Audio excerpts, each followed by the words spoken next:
그런데 사실 참관인 숫자가 너무 작기 때문에 참관인 숫자를 적극적으로 대부분의 요구를 해서 참관인 숫자를 늘리는 것이 옳은 방법이다. 이것을 한성천 전 중앙선거관리위원회 노조위원장께서 계속해서 강조하셨는데 그런 부분에 대한 원고 측의 대응이나 이런 것은 없었습니까? 아마 원고 측이 대응이 없었을 것 같고요. 뭐 이미 재판을 시작하고도 이렇게 뭐 사진 촬영에 대해서 어떤 변론도 없었던 걸로 봐서는 인원수에 대해서는 아마 이의가 없었던 것 같고, 왜냐하면 인원수를 제한했던 이유가 코로나19 방역의 문제 때문에 원고 측 몇 명, 피고 측 몇 명 이렇게 아마 같은 동수였을 겁니다. 동수. 원고 피고의 숫자와 원고의 숫자가 같게 하려고 그랬던 것 같은데, 제가 한눈에 봐도 피고 측이 더 많았습니다. 피고 측은 제가 봤을 때는 선관위 직원 포함해서 한 10명이 넘었었는데, 원고 측은 아무래도 조금 작았다. 그래서 숫자는 물론 제한이 있었겠지만, 이렇게 뭐 코로나 핑계로 제한을 뒀지만, 어쨌든 5명으로 이렇게 진행했던 것 같습니다. 그러면 이제 지금 조슈아 님도 만반의 그런 준비를 하셔가지고 울산으로 가신 걸 알고 있는데 어떻게 된 겁니까? 네, 저도 이제 그 준비를 했는데, 준비를 며칠 전부터 준비를 했지만, 당일 전날 밤이 돼서도, 마음이 좀 편하지가 않아가지고, 또 준비를 또 계속 하다 보니까, 미디어님이 지난번 인천 연수구 때, 너무 잠을 또 적게 잔 거 아니었냐 하면서 좀 잠을 좀 자라고 얘기를 하셨는데도 불구하고, 그냥 밤을 완전히 샜습니다. 잠을 전혀 자지 않고, 준비를 이제 끝까지 하고, 차를 타고 가서 새벽에 한 2시쯤에 출발해서, 이제 5시인가 6시쯤에 이제 도착을 했었거든요.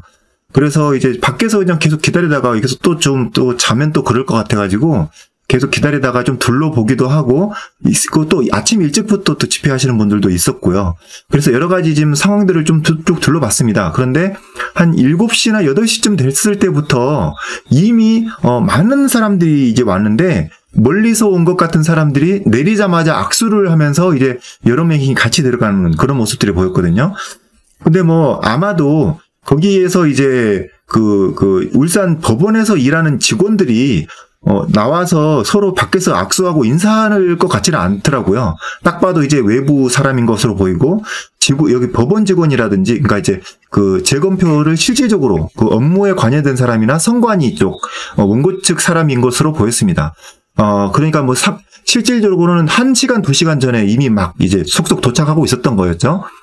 이제 그런 건 좀 보고요. 이제 저도 이제 이름이 있다고 이제 명단에 있으니까 준비를 해라, 이런 이제 미디어 A님 얘기를 듣고 가려고 했는데, 제가 이제 밖에서 이제 유튜브 촬영을 하다가 이제 방송을 하고 있더라고요. 여기서 이제 가로세로 방송을 하고 있으니까 저도 조금 욕심이 생겨서 밖에서 이제 요거까지는 촬영해도 되지 않을까 했습니다. 왜 그러냐면 이제 원고 측 대표 변호사기 때문에, 대표 변호사가 가는 것보다 이제 조금만 더 일찍 가든지 같이 들어가든지 하면 되지 않을까 싶어가지고, 제가 이제 이미 유튜브 방송은 하고 있었습니다. 밖에서 이제 집회하시던 분들 촬영하기 위해서 켜 있는 상태에서 가로세로 연구소가 방송하고 있는 쪽으로 이제 맞춰놓고 좀 기다려봤는데, 시간이 지나도록 너무 안 들어가는 거예요. 그래서 어떻게 하지 하다가 옆에 계신 다른 유튜버 분들한테 제 카메라를 좀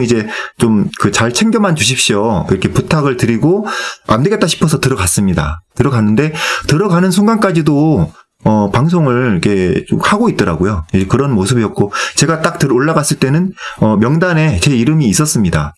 그리고 이제 1번이 미디어인 대표님 이름이 있었고, 2번째로는 제 이름이 있었고요. 그래서 신분증을 제시하고 이제 들어가는 걸 이제 준비를 하고 있었는데, 이제 직원이 약간 난감해하는 표정으로 명단이 전체가 교체가 됐다는 이야기를 변호사 측으로 들었다. 그렇기 때문에 이걸 좀 혹시 이야기 못 들으셨냐, 이렇게 얘기를 하더라고요. 그래서 난 그런 건 들은 얘기가 없는데요. 한번 그럼 일단은 기다려 보겠습니다 하고 그냥 일단 기다리고 있었습니다. 근데 그때 당시에는 미디어님이 안에서 이제 계셨던 걸로서 추정이 되고 있고요. 제 이름이 있는 건 확인을 했고, 저도 신분증까지 냈고, 그다음부터 좀 기다려달라고 해서 기다리고 있다가, 분위기가, 미디어님한테 좀 있다가 전화가 왔는데, 길이 엇갈렸는지는 모르겠는데, 우리 이 명단이 있긴 한데, 전체가 다 바뀐 것 같다.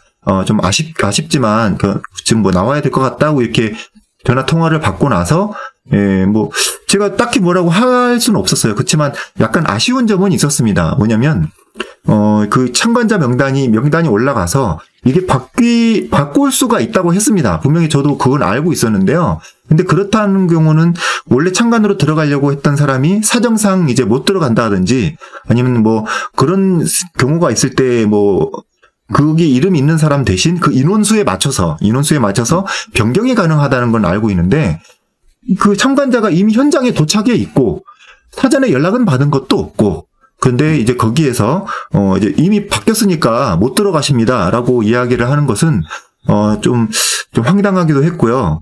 이런 부분은 이제 본인에게 연락을 주거나 적어도 현장에서 사과라도 하지 않았나.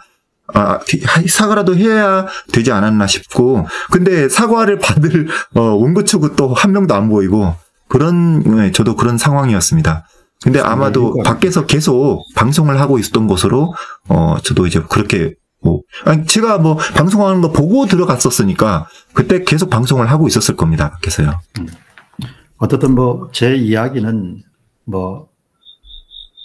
자신의 가치관이 반영된 이야기일 수도 있지만, 무엇이든 좀 진심을 담아서 진실되게 진지하게 특히 이제 그런 국가적 대사에 관한 부분들은 그렇게 좀 대해야 된다. 이런 부분을 그동안 여러 차례 이런 부분을 걱정을 했기 때문에 말씀을 드렸는데 어떻든 간에 참 이 초기에 촬영 금지에 대한 조재현 씨의 그런 부당한 부분을 막지 못한 부분에 대해서는 좀 앞으로 원고 측 변호사들이 조금 더 분발을 하셔야겠다는 점을 제가 말씀을 좀 드리겠습니다.